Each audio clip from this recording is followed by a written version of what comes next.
All right. Let us discuss first about Gauss law.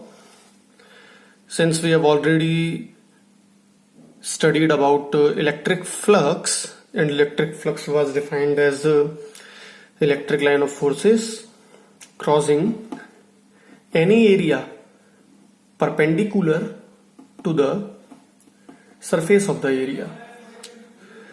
And Gauss's law is essentially just a mathematical relation between the electric flux and the charge which is generating the electric flux. Alright, so as we have learnt about electric flux and the electric flux through any surface was given by surface integral of E dot dA, and we denote it by phi E, and when the surface is a closed surface, then we use this symbol for the closed surface, and we are going to relate this flux with charge.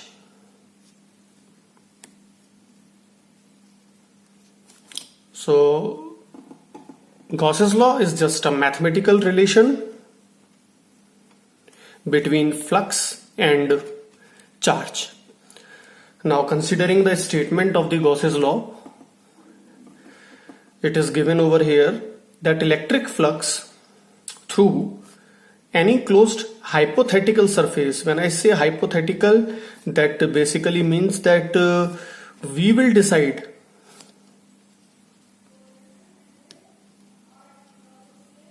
the Gaussian surface.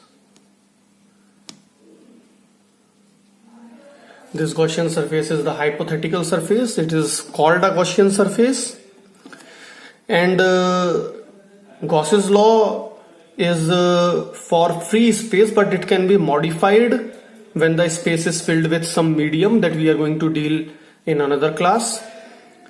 And the statement says that the electric flux through any closed hypothetical surface in free space is equal to 1 by epsilon naught times the net charge enclosed within the surface.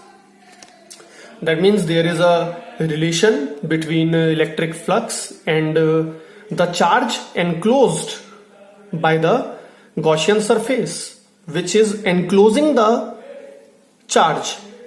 So if there is no charge enclosed by the Gaussian surface, then the electric flux will be 0. So mathematically we can write it down as phi E, which is the symbol for electric flux, and this is the symbol for surface integral for the closed surface, and E dot dA over here, it denotes the flux. So this whole is just flux, and flux through any Gaussian surface, the Gaussian surface is what we have imagined, is equal to Q enclosed by epsilon naught, that is 1 by epsilon naught times the charge enclosed. Now let's talk about some important points related to Gauss's law. Number 1, Gaussian surface is a hypothetical imaginary closed surface. And when I say closed, that means a three-dimensional surface like a sphere or a balloon. And as I have told that we will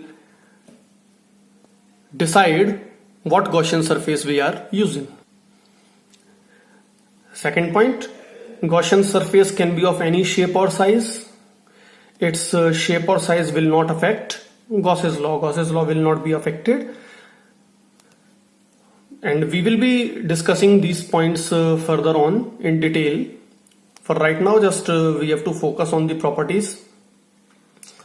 Number 3, charge enclosed is the algebraic sum of all the enclosed positive and negative charges, and the charges are to be taken with their respective sign. So when we are talking about the charge enclosed, that is Q enclosed, then that basically means we will decide which charges are enclosed by the Gaussian surface that we have imagined, and we have to take the algebraic sum of all the charges.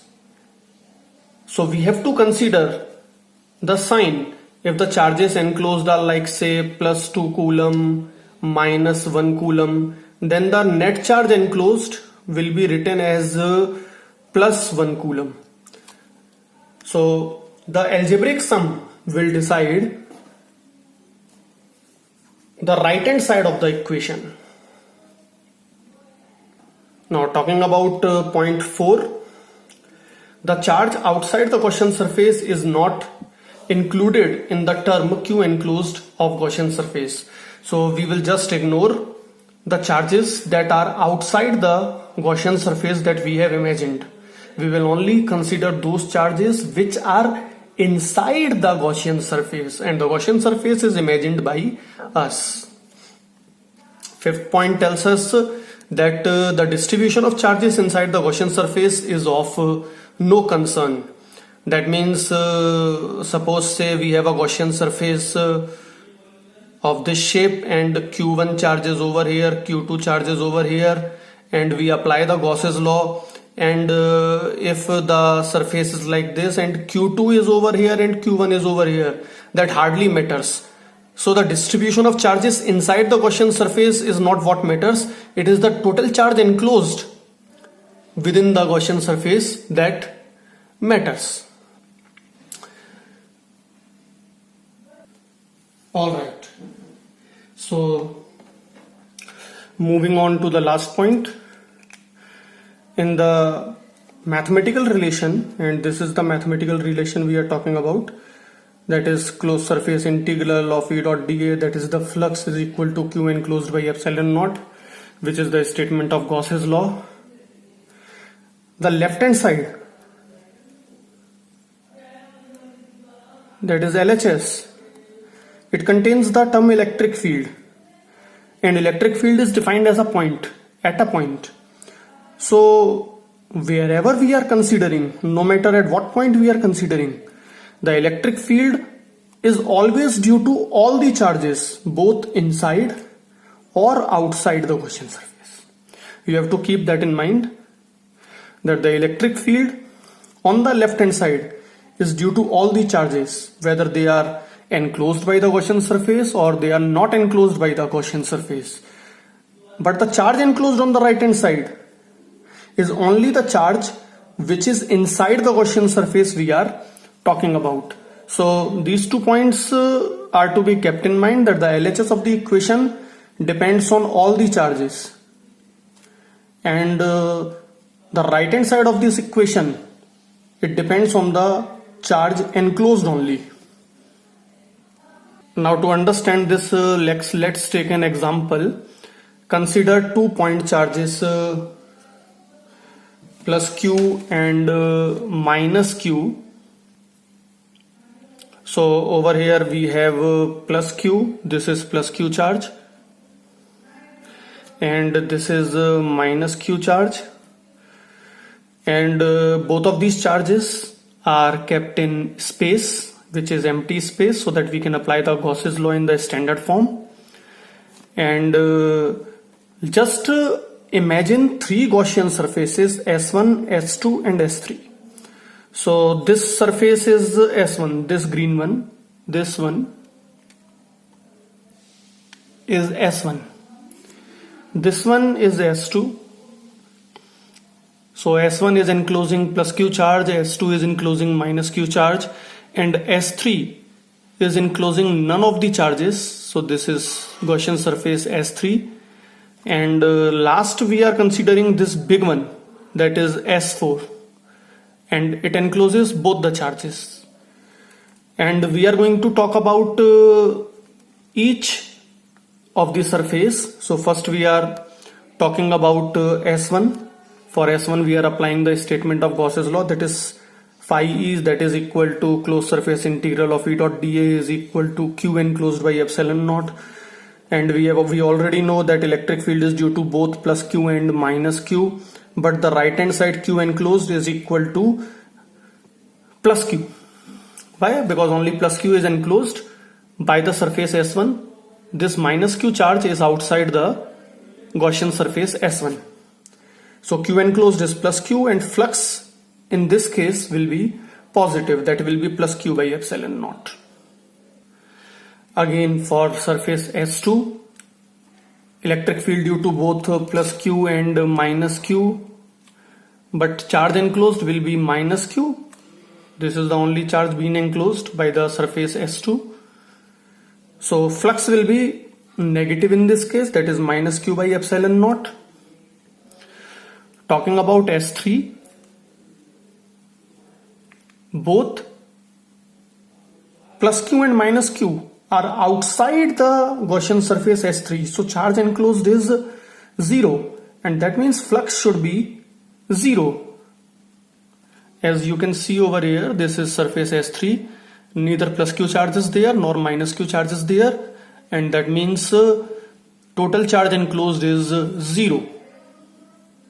Now talking about the last surface S4, both the charges are inside the S4, so net charge enclosed will be plus q minus q. I am doing the algebraic sum of these two, plus q and minus q, and that will give us 0. So again flux through S4 will be 0.